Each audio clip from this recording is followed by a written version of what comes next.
Habari yako mtazamaji wangu wa kipindi chetu cha siasa ya ulimwengu. Karibu tena katika siku nyingine na wakati mwingine wa mwendelezo wa kipindi chetu, kipindi ambacho daima dumu kinakujia kwa udhamini wa Mnukwa Global Visa Consultants. Bila shaka tukielekea katika uchambuzi wetu wa leo, tumeona rais wa Marekani, Rais Donald Trump ametuma ujumbe katika mtandao wa Truth Social akiashiria kwamba nchi ya Iran imewataka waendelee kufanya mazungumzo. Taarifa ambayo haijapata mwitikio kutoka katika nchi ya Iran, lakini imekuwa ikiashiria kile ambacho tulikizungumza katika video yetu namba 84 kwamba mapigano yaliokuwa yakiendelea baina ya nchi ya Marekani na nchi ya Iran, hasa lengo lake kubwa ilikuwa ni kujaribu kutengeneza position nzuri ya namna gani kwamba wanakusudia kwenda kufanya majadiliano au kutengeneza njia nzuri ya kusimamia katika kuzalisha matokeo ya makubaliano, kwamba kila upande uweze kukamata position ambayo itakuwa nzuri katika matokeo ya mazungumzo yao. Lakini vile vile hilo limethibitishwa zaidi ukiachilia mbali ujumbe wa Rais Donald Trump, lakini vile vile limethibitishwa na safari ya baadhi ya maafisa kutoka katika nchi ya Qatar kuelekea katika nchi ya Iran katika siku ya Ijumaa, kwa maana siku ya tarehe 10, kwa ajili ya kuendelea kufanya mazungumzo ya kuhusiana na swala la makubaliano baina ya nchi ya Marekani na nchi ya Iran, kwa kuzingatia kwamba nchi ya Qatar vile vile ni mjumbe au ni moja katika wale wasuluhishi. Maana yake msuluhishi mkuu ni nchi ya Pakistan, lakini vile vile ikisaidiana na nchi ya Qatar. Lakini hilo la ujumbe wa Rais Donald Trump limeambatana na statement ya kuonyesha kwamba wao hawazingatii tena ceasefire, kwamba tunajua kwamba mazungumzo baina ya Marekani na nchi ya Iran yalikuwa yameambatana na hali ya kustopisha mapigano, kwa sababu ndio ilikuwa ni makubaliano au kipengele cha mwanzo katika sehemu ya makubaliano ambayo yalikuwa yanasimamiwa au yameasisiwa kupitia katika ile memorandum of understanding au ile hati ya makubaliano. Sasa hivi Marekani wao wanachokisema ni kwamba wao hawazingatii tena kwamba wapo katika ceasefire, wataendelea kuwa katika mazungumzo, lakini Rais Donald Trump katika ile statement yake anazungumza kwamba wamewaeleza wazi nchi ya Iran kwamba wao hawazingatii tena issue ya ceasefire au issue ile ya kusitisha mapigano. Sasa kile kinachoonekana ni kwamba Marekani wanaona situation ya kidiplomasia haijazalisha matunda ambayo wao walikuwa wanayataka. Kwa hivyo sasa hivi Marekani wanajaribu kukifanya ni kutengeneza mixed signal, yani kutengeneza hali ya utata, yani ya mchanganyiko, kwa maana kwamba wakati huu wapewe kuna issue za kidiplomasia, lakini wakati huu wapewe kuna uwezekano wa mapigano kuweza kuendelea, kwa maana ile ya kushambuliana.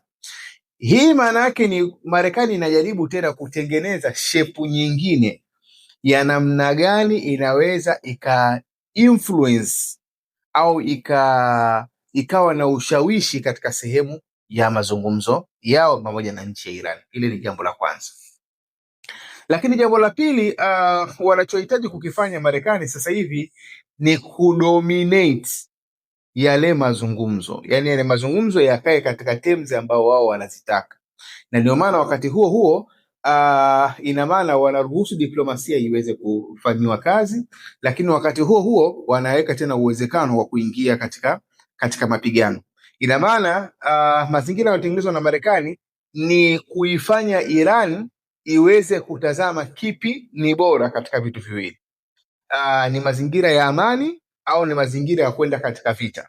Kwa maana hiyo, maana yake wanapokwenda katika makubaliano na nchi ya Marekani, mazingira yote ambayo yanaweza kapelekea kurudi tena katika swala la mapigano, maana yake Irani watazame, wakiona kama mapigano hayana faida, maana yake wataiepuka hiyo situation kwa kukubaliana na baadhi ya terms za nchi ya Marekani. Hiyo ndio fikra iliyoko katika nchi ya Marekani, na ndio maana Marekani walichokifanya ni kujaribu kutoa ujumbe kwamba diplomasia inaweza ikachukua nafasi, lakini wao tena hawazingatii kwamba wapo katika ceasefire. Ina maana ili wapate ile ruhusa au wawe huru kushambulia saa yote katika nchi ya Iran, ili kuweza kupush yale mazungumzo yakae katika upande wao. Na hii ni situation ambayo mara nyingi tulikuwa tuki-experience zaidi katika nchi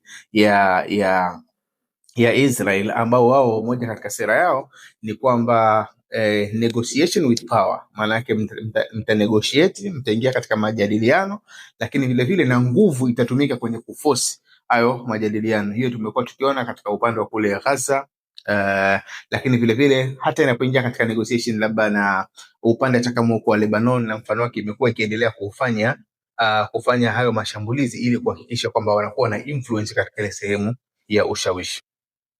Sasa katika upande wa nchi ya Iran, kile tunachokiona kwanza, njia ambayo Marekani wanajaribu kuitumia sasa hivi, hatuna imani kwamba itafaulu. Hatuna imani kwa sababu njia ya diplomasia ndio hii iliyokuwa ikiendelea, na njia ya vita tuli experience ya kwa takriban siku 40 mpaka siku 42, lakini kile kilichokuwa kinatakwa na nchi ya Marekani au kinakusudiwa na nchi ya Marekani hakikuweza kufaulu. Sasa ikiwa mazingira ya amani ya takriban wiki mbili ambayo yalikuwa yamekaa yameshindwa kuzaa matunda, na mazingira ya vita ya takriban siku 40 yalishindwa kuzaa matunda, bila shaka mchanganyiko wake vile vile inawezekana usiweze kuzaa matunda, na kwa kuzingatia kwamba kila mmoja sasa hivi amekuwa akijaribu kuchunga ule mgogoro usio mkubwa. Marekani wenyewe wamekuwa wakichunga, na ndio maana hata taarifa baadhi ya milipuko ambayo ilitokea baadhi ya maeneo kama Saluye na baadhi ya maeneo kama ya kule Shiraz, ambayo Iran wenyewe walikanusha katika siku ya leo kwamba kuna sehemu nyingine hapakuwa na milipuko, lakini Marekani walikuwa wa kwanza kukataa kwamba wao sio wenyewe walioripua hilo. Yote ni kujaribu kuifanya ile situation isiwe kubwa, kwa sababu mwisho wa siku Iran walikuwa wanaendelea na wenyewe kutanua ile mashambulizi yao, ndio maana wakawa mashambulia mpaka kule katika Muafaqa Salt kule katika nchi ya Jordan, ambao ni umbali mkubwa, ukiachilia mbali ya mashambulizi waliofanya katika sehemu kama za Kuwait na sehemu kama za Bahrain na sehemu kama za Qatar. Kwa hiyo ina maana kila upande mmoja ulikuwa unajaribu kufanya ile situation isiwe kubwa ni kiwango hicho. Sasa hii picha ambayo Marekani wanajaribu kuitengeneza ni picha ya kujaribu kubalance mzunguko wa dunia, lakini vile vile kubalance zile interest yao au maslahi yao katika upande wa mazungumzo na nchi ya Iran, kwamba katika mzunguko wa dunia, kwa mfano, kuna issue kama za mafuta, bei zile, inapoonekana kwamba kuna majadiliano yanaendelea, zile bei huwa zinashuka. Lakini wakati huo unapotengeneza mazingira kwamba tunaweza tukashambulia wakati wote, maana yake unatengeneza mazingira ya pressure. Sasa hii situation yote tunajaribu tena kuendelea kuzungumza kwamba ni situation ambayo haiwezi kuwazalishi kwa nchi ya Iran kutekeleza matakwa ya nchi ya Marekani, kwa sababu kila situation iliposimama peke yake bado haikuweza kuzalisha maslahi ya Marekani. Ilipokuwa situation ya vita haikuweza kuzalisha maslahi ya Marekani, wala ilipokuwa situation ya amani haikuweza kuzalisha maslahi ya Marekani, kama Marekani ijihisi kwamba imeshinda katika vitu ambavyo yenyewe inaamini kwamba ni vitu muhimu. Sasa katika mazingira ya namna hiyo, kipi ambacho tunaweza tukakitarajia? Cha kwanza kabisa, katika vile ambavyo tunaweza tukaviona siku si nyingi mbele, ni lazima kila upande kuna vitu utakubali kuviacha, kwa sababu kawaida katika majadiliano kama haya ya pande mbili zinapokuwa kwamba zinashindwa kukubaliana katika mambo, huwa lazima kila upande ukubali kupoteza sehemu ya haki zake ili ile waweze kufikia katika hitimisho. Kwa sababu kila upande ukisema ushike kile ambacho wanaamini kwamba hicho ndio haki yao, maana yake katika hali ya kawaida hakuna majadiliano ambayo yanaweza yakafikia katika kilele. Na situation ukizingatia kwamba ni situation ambayo imekuwa ikiumiza nchi nyingi ambazo zinahitaji wakati mwingine kupita kwenda kuchukua mahitaji yao katika eneo la Mashariki ya Kati. Kwa hiyo kuendelea kwa situation ya namna hiyo, maana yake mwisho wa siku ni kwamba Marekani ambayo siku yote imekuwa ikijinasibu kwamba ni mlinzi wa zile njia za kiuchumi na mfano wake, maana yake inaweza ikajikuta hata ile influence yake duniani inazidi kupotea, kwa kuzingatia kwamba ipo situation nyepesi ya kuweza kuifanyia kazi, lakini yeye imeamua kuchukua situation ambayo ni ngumu. Kuna mazingira kama hayo ambayo yanaweza kujitokeza. Sasa kuepuka mazingira yote hayo ya kwamba nchi husika kuwa zinalaumiwa, aidha Irani au Marekani kulaumiwa kulingana na situation inayo jinsi ilivyo, ina maana lazima itafikia hatua wataweza kukubaliana katika baadhi ya vitu ambavyo maana yake kwa upande mmoja au mwingine vinaweza vikao vimebalance situation ya pande zote mbili. Na muundo unaweza kuwa kama hivi. Katika ishu kama ya mlango bahari wa Hormuz, tunaona kwamba makubaliano yanavyokwenda au mazungumzo yatakavyokwenda, mwisho wa siku Irani wanaweza wakawa na management ya mlango bahari wa Hormuz. Ile ni jambo ambalo Marekani wanaweza wakaja kulikubali kwamba Iran pamoja, ni kitu ambacho kina riski kubwa kwa Marekani kwa kuzingatia umuhimu wa eneo la Mashariki ya Kati na nguvu ya eneo la Mashariki ya Kati kiasili inatokea pale katika mlango bahari wa Hormuz. Sasa lakini Marekani wanaweza wakakubali kwamba Iran watakuwa authorized, watatambulika kwamba wao ndio wanaosimamia ile vitu vinavyoingia katika mlango bahari wa Hormuz, kwa sababu hoja ya msingi ya Irani ni kwamba wao hawawezi kuacha mlango bahari wa Hormuz ukiwa uko wazi tu, watu wanaingia na kutoka, na ili hali kwamba moja katika sababu ya Irani kupata matatizo ni mlango bahari wa Hormuz. Marekani leo wana bezi 50 Fleet Base ambayo ni bezi kubwa ya jeshi la wanamaji la nchi ya Marekani katika eneo lote la Mashariki ya Kati. Manake 50 Fleet Base pale ndiyo bezi kuu ambayo inateki control ya ile ghuba ya Uajemi, inachukua control ya ghuba ya Oman, inachukua control ya Arabian Sea, inachukua control paka kule katika upande wa Red Sea, unakwenda paka katika Suez Canal. Kote huku center kuu ni katika 50 Fleet Base. Na vifaa vingi vya kivita na mfano wake vimekuwa vikipita katika mlango bahari wa Hormuz kwenda katika ile 50 Fleet Base, kwenda katika sehemu kama za Kuwait, kwenda katika sehemu za Bahrain, kwenda katika sehemu za Qatar. Ina maana ni mlango ni huu. Sasa kuendelea tena kuruhusu mlango huu uweze kutumika katika namna ambayo itakayokuwa na madhara katika siku za usoni katika nchi ya Iran, hili ni jambo Iran hawezi kulikubali. Kwa katibu wa namna yote hawezi kulikubali.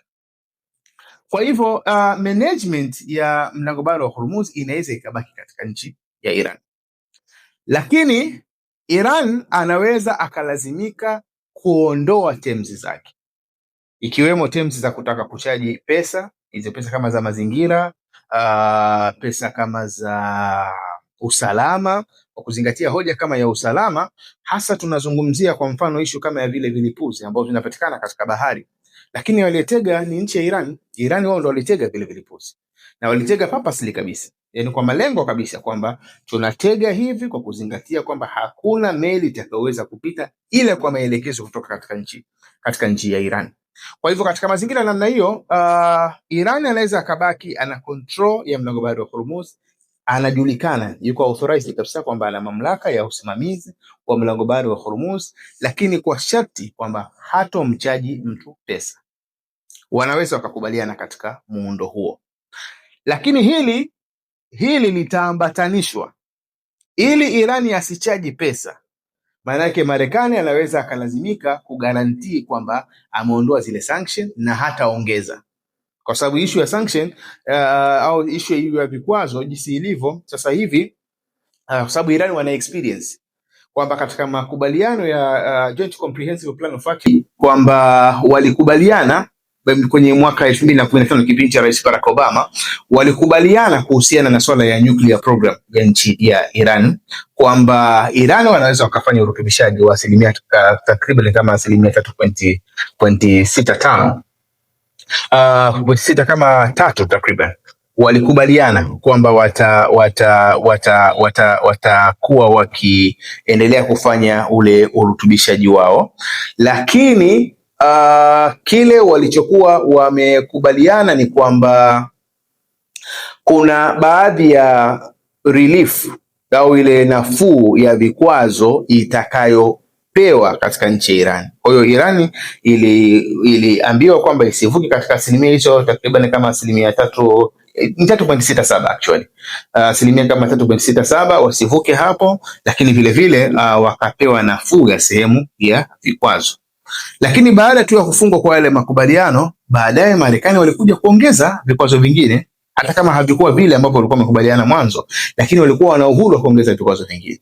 Kwa hiyo sasa hivi kwa Irani kuzuiwa kwamba isichaji pesa, maana yake inaweza ikapewa garantii ya kufanyiwa waiver, ya kuondolewa ile sehemu ya vikwazo ambavyo vinaikabili nchi ya Iran, especially katika upande wa masuala ya mafuta na katika upande wa viwanda ambavyo vinatengeneza bidhaa zinatokana na mafuta. Kwa hiyo inaweza kawa ni win-win business ikawa ni upande mmoja, manake Marekani ameweza kupush kwamba meli zinapita free katika mlango bahari wa Hormuz, hata kama Iran watakuwa wana sehemu ya kusimamia zile meli zinazopita, lakini bila kuchaji pesa.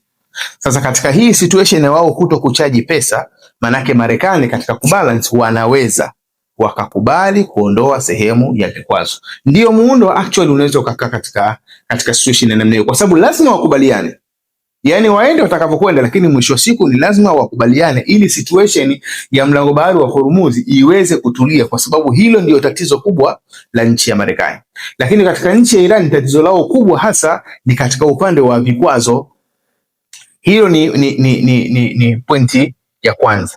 Lakini pointi ya pili, kuna ishu kama ya masuala ya amani ambayo ilikuwa ni sehemu mama ya sehemu ya makubaliano baina ya nchi ya Marekani na nchi ya Iran. Pamoja na kwamba Marekani wamekuwa wakifanya juhudi ya kutengeneza deal zingine za nyuma kama ile deal ya Lebanon pamoja na nchi ya Israel. Ni deal ambayo wamekubaliana, lakini mwisho wa siku inawezekana isifaulu kwa kuzingatia kwamba lazima mwisho wa siku ile deal ipitishwe katika bunge, kwamba imepitishwa kwamba inazingatiwa kisheria kwamba Lebanon wamekubaliana na nchi ya Israel. Sasa shida kubwa katika ishu kama ya Lebanon ni kwamba spika wa bunge Nabi Berri, ambao ni muhimili moja katika mihimili ya serikali ya nchi ya Lebanon, tamko lake la wazi ni kwamba hiyo deal haiwezi kupita. Hiyo deal haiwezi kupita, na kama haiwezi kupita, maana yake situation ya eneo la kusini mwa Lebanon itabaki katika sintofahamu.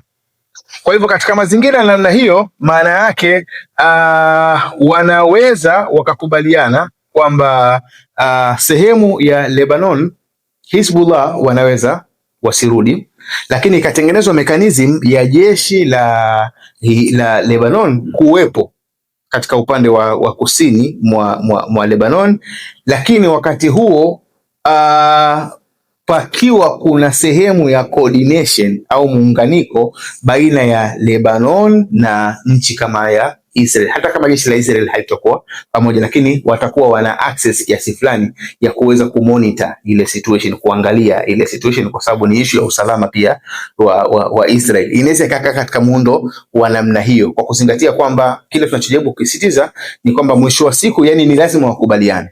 Kwa hiyo watakubaliana katika muundo gani? Ni lazima muundo ukae katika namna ambayo inaweza ikasolve mahitaji ya kila upande. Yani Marekani ahisi kwamba kile alichokuwa anakitaka, ambacho kikubwa zaidi ni mlango bahari wa Hormuz, kipo katika shepu ambayo haina mashaka makubwa kwa upande wao, lakini vile vile katika upande wa Iran vile situation kwamba imekaa katika mazingira ambayo haina mashaka makubwa katika upande wao, ambao issue kubwa zaidi kwao ni issue ya vikwazo, lakini vile kuna masuala mengine kama yale ya sehemu kama ya Lebanon ambao vile yanabebwa katika uzito wa hali ya juu katika nchi ya Iran. Kwa hiyo kubwa zaidi katika lile lililojiri actually ni sehemu ya kile ambacho tukizungumza katika video yetu namba 84 kwamba hizi purukushani zote actually lengo lake kubwa ni kutafuta position katika issue ya mazungumzo baina ya nchi ya Marekani na nchi ya Iran, na hicho kimeendelea kuthibitishwa kulingana na hali jinsi ilivyokuwa ambavyo hivi sasa imekuwa ikiendelea. Kwa hiyo kiujumla ni kwamba situation bado imekuwa ikipata msukumo kutoka katika wale wasuluhishi actually, lakini pamoja na kwamba wasuluhishi ni nchi ya Pakistan na nchi ya Qatar, bado inaonekana kwamba nchi nyingine za pembeni ambazo ni marafiki wa karibu kama nchi za eneo la Mashariki ya Kati ambao ni wahanga wakubwa wa hii situation inaendelea, bila shaka kinachoonekana ni kwamba wamekuwa na wenyewe vilivyoendelea kutia pressure especially katika nchi ya Marekani kwamba situation isirudi kule ilivyokuwa mwanzo, situation walau ibaki katika hali hii ambayo ipo au iendelee kuimarika zaidi, ili shughuli zingine na maisha mengine yaweze kuendelea. Lakini kiujumla situation nzima bado tunaendelea kuitazama kwa umakini mkubwa zaidi, na tukitaraji kwamba huenda katika muda ujao tukapata taswira itakayokuwa bora zaidi ya hii ambayo tumekuletea. Jina langu ni Maulid Ali Mnukwa, nikuombe uendelee kufuatilia vipindi vyetu, na nikuombe usahau kusubscribe, kulike, kushare pamoja na kucomment. Uwe na muda mwema.